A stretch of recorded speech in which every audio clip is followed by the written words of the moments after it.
Merry Christmas, everybody. For this episode, I am going to be ranking the Beatles Christmas messages, which were sent out to their fan club members beginning in 1963 until 1969. Previously, if you were not a member of the fan club originally and you didn't get the original discs, they were only available on bootlegs, or most recently you were able to download them off the internet.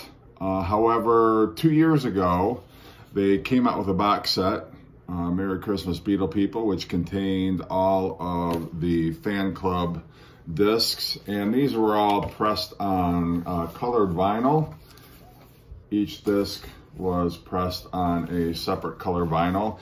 And so I am going to be ranking them in terms of my least favorite up through my most favorite. This is a CD that I have, which compiles all the different messages. This was released on vinyl, I believe, back in 1970. It's been available in different forms throughout the years, never officially released until that vinyl box set came out. And so I am going to start out with my least favorite, 1969's Christmas message. And for the 1969, which was officially called the Beatles' 7th Christmas record, this was a compilation of different messages because the Beatles stopped recording them as a group after 1967's Christmas message. And so basically, this was a compilation that was put together by a BBC DJ, Kenny Everett. And if you're familiar with any of the interviews or any of the productions that Kenny Everett did in the late 60s, they tend to be very scattered. They're very bizarre. There's not a whole lot of continuity there. He really played into the whole kind of psychedelic weirdness, and they're just very disjointed. And this Christmas record is no exception. John and Yoko definitely are featured the most on this Christmas record, which lasts 7 minutes and 42 seconds. George actually only makes an appearance for 4 seconds. Ringo also is prominent throughout this particular message.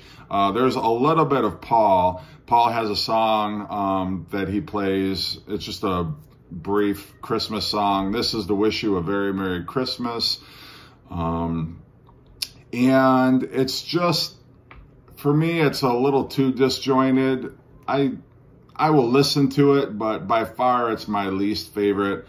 There's just not a whole lot to recommend it for me. I think it's fine enough, as a curiosity, but not my favorite Christmas record by any means. The next one, for much of the same reasons, is going to be the 1968 Christmas message. And much like the 1969 Christmas record, this was compiled from recordings made by each individual Beatle. This was the first one that they did that was not made collectively. They recorded their parts separate. The track starts off with an introduction from Ringo, and then there's the intro from Oh Blah Dee Blah Da. The only part from Paul, his only contribution to the record, is a song. It's called Happy Christmas, Happy New Year. You hear that twice. On the first version, he has an acoustic guitar, and then there's a speeded up version of Helter Skelter. Then you hear John, and he's reading 2 of his poems. There's one called Jock and Yono, about how he and Yoko were battling against overwhelming oddities, including some of their beast friends, which I can only take to mean would be the other Beatles. Then George and Mal Evans are next, and they are both wishing everybody a happy Christmas. Then Ringo makes another appearance, and he's got a little bit of craziness while Your Blues is playing in the background. Paul then returns with another short rendition of his Christmas song, and then that's quickly followed by John reading the second of his 2 poems, which is called Once Upon a Pool Table. Finally, George introduces Tiny Tim, who, with a little bit of encouragement from George, does a rendition of Nowhere Man. So As a curiosity, it's interesting. I don't like it quite as much just because you don't have the Beatles playing off each other. There's not the interaction between the Beatles. The Beatles, when they were together, were very funny, if you've seen any of their interviews.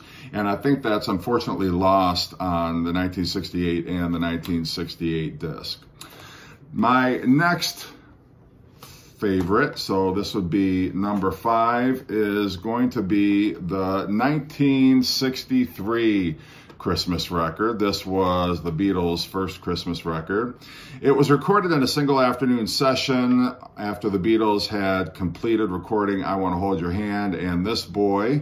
And originally, they worked from a script which was written from them by Tony Barrow. However, they do a lot of improvising, which is amusing because they didn't want to play it just straightforward, and the Beatles loved clowning around and ad-libbing.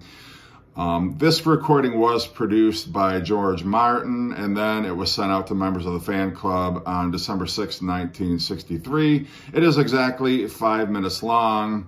It opens with John singing the first of many reworked versions during the course of this recording of Good King Wenceslas.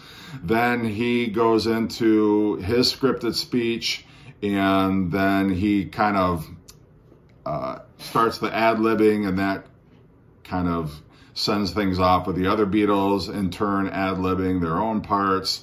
Although they try to stick to the script, obviously it breaks down and the Beatles engage in their comedic antics.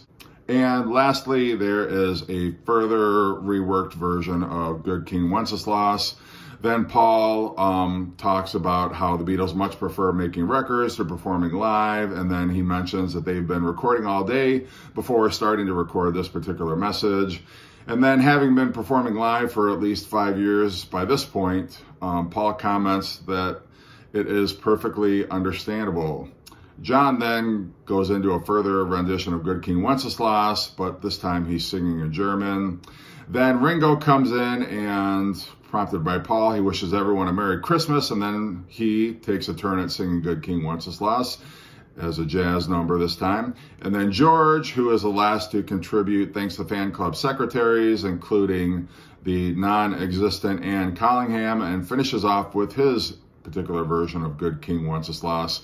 And then the track comes to a close with a reworked version of Rudolph the Red-Nosed Reindeer, which comes out as Rudolph the Red-Nosed Ringo. And finally, it ends with all 4 Beatles saying, Merry Christmas, everybody. So I think the reason why this one is not particularly my favorite is because it's a little bit too scripted. It's the very first one they ever did, and it's not very long. It's only 5 minutes long. It's interesting to hear the Beatles at the end of what was a very successful year for them, the first year when they finally gained popularity in England, and yet they hadn't gone to America yet. So this was very much thanking the British fans. But, you know, these are all charming and enjoyable in their own way. This one just doesn't happen to be one of my favorites. So now we are down to number 4 in my rankings, and that is going to be the 1964 version, another Beatles Christmas record. And this recording was originally released on December 18th, 1964. It opens with a very wildly out-of-tune Jingle Bells, and then continues with the Beatles using the script as a basis, again, for their lunacy. They do a lot of ad-libbing. There was a script that had been written for this particular message. However, like the 1963 message, they take a lot of liberties with it. They don't stick to the script. There's a lot of singing of, you know, Christmas carols and funny voices. There's a lot of thanking of the fans. They mention their film A Hard Day's Night and their next film, which is going to be Help, which will be in color. Ringo thanks the fans just for being fans and mentions their tour of 1964 and the amazing receptions that they've had at the airport. Then John starts playing the piano and begins to sing a song which I guess can only be titled Can You Wash Your Father's Shirts?, which is the first of many songs featured on this record that were never released elsewhere and didn't evolve into any other song. Then the other Beatles join in on the merriment, and it finishes with all 4 Beatles wishing everybody Merry Christmas. So it's a lot of fun. They're having fun with it, and it's all lighthearted, and it is good fun to listen to even now. So on to number 3, the Beatles' third Christmas record. This was recorded on November 8th, 1965, and then it was originally released on December 17th, 1965. And it was recorded in a single afternoon session. This one, they're feeling a little more relaxed. I think it was at the end of a long recording day, and so I think you can tell that they're just kind of fed up with the whole, Beatlemania thing. It's been 2 years straight now. All Beatles start out singing the song Yesterday, which they're kind of poking fun at a little bit, or at least making light of it. They begin talking about what have they been doing the last year. John launches into a medley of silly songs, including a very upbeat version of Auld Lang Syne. Then Paul comes in next. He makes a few comments before John starts to sing the Four Tops, which was a big record that year. It's the same old song, which George abruptly shouts, "Copyright, Johnny." Paul then says, what are we going to do next? What's out of copyright? And then John says, how about we'll gather lilacs in an old brown shoe, which is ironic because the Beatles, obviously in 1969, recorded a song called Old Brown Shoe. Then Ringo says, let's play a request for all the boys in BAOR. John and Ringo then go into a send-up of Two-Way Family Favorites, which was a current BBC radio request program. And then John, again, reprises the Auld Lang Syne. And so the Beatles continue with various comments. John concludes with another silly song. And then all 4 Beatles join in on a very silly rendition of Yesterday as the record fades out. So it's a lot of fun. It's a lot more relaxed. You can tell there is no script at all involved. They're just kind of completely recording it off the cuff. So it's very fun to listen to. It's probably my favorite just because it's maybe the goofiest that they did, just kind of improvising their Christmas record. My next favorite is going to be Christmas Time Again, which was their 1965 record. This one is a lot of fun. It is very much scripted. However, it's scripted much in the way the Goon shows, which John grew up listening to on the BBC.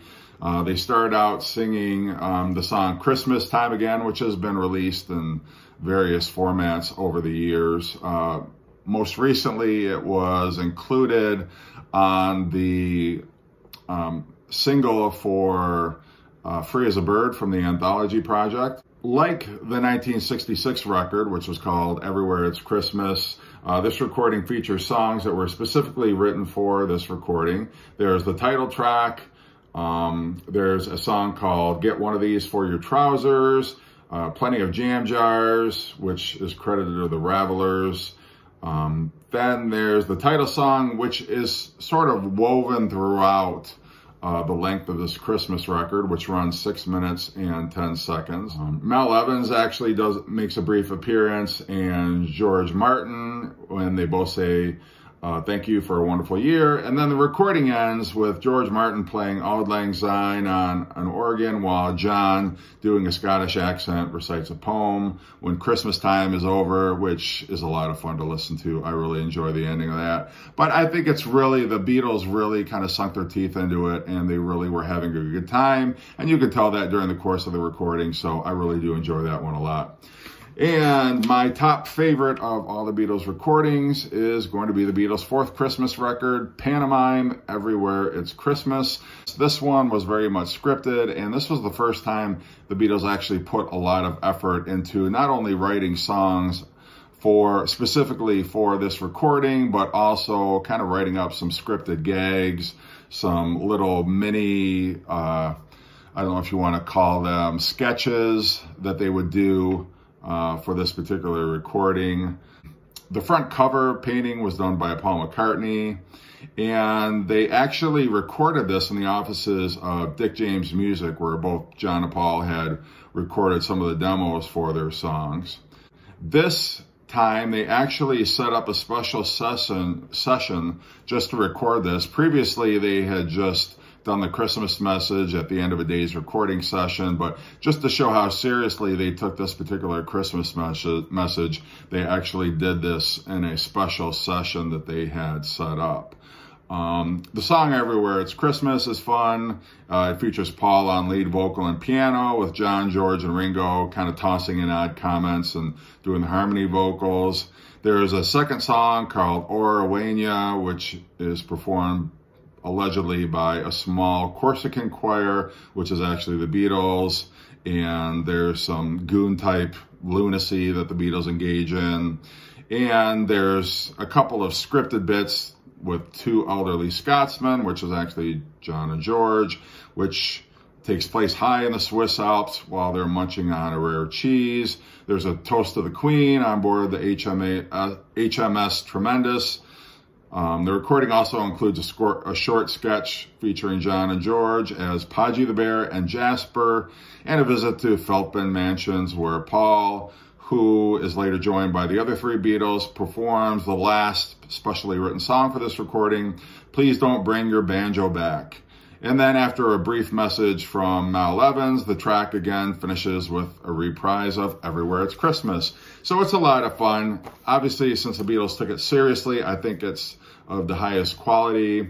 None of it was to be taken terribly serious. None of it was to be critiqued, even though that's what I'm doing for this episode. But that is probably my favorite of all the Christmas messages. So again, just wanted to do this because Christmas is upon us, and I don't know if anybody's had a chance to see the different or listen to the Beatles Christmas messages or not, but that is my take on those. So Merry Christmas, everybody. Hope you're doing well, and take care.